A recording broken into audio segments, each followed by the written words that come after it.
Не ме прашувајте за внуци на друг политичар, прашајте ме за моите внуци. Ова е одговорот на премиерот Ковачевски за случајот со внукот на Али Ахмети кој го купи ексклузивниот трговски центар во Скопје со Равија.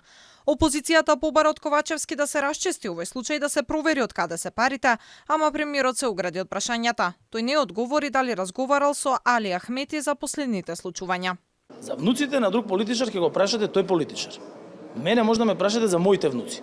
Сега ги гледам и од ДПМН дека они сега сакаат да изиграваат морална вертикала во државата. Не може они да изиграваат морална вертикала. Не само што купи трговски центар во вредност од 30 милиони евра, туку внукот на Али Ахмети добил и концесија од државната ЕСМ за ископ на варовник во вредност од 3 милиони и 600 илјади денари, обелоденија од ВМРО ДПМН. Пратеникот Драган Ковачки објави договор помеѓу државните електрани и фирмата на Дрина Ахмети во кој стои дека истата фирма имала концесија уште од претходната влада на СДСМ и ДУИ. Станува збор за фирма која што е од кланот на Ахмети, која што склучува договор со државната ЕСМ, значи ги троши народните пари. Симптоматично исто така до нас стигна информација дека оваа фирма има само еден вработен. И сега, доколку е тоа така, се поставува прашањето како може тој вработен да подготви и тендерска, односно да апликација за тендерска документација, како може да ги врши ископите. Во меѓувреме, петти ден не стивнуваат реакциите за ставањето на Струшкиот градоначалник на црна листа на Соединетите Американски држави. За некој ден, владата ќе се обиде да ја затвори темата, бидејќи црната листа за СДСМ и ДУИ не значи ништо, предупреди пратеничката Ели Панова. Како за случајот Ахмети, така и за случајот Мерка.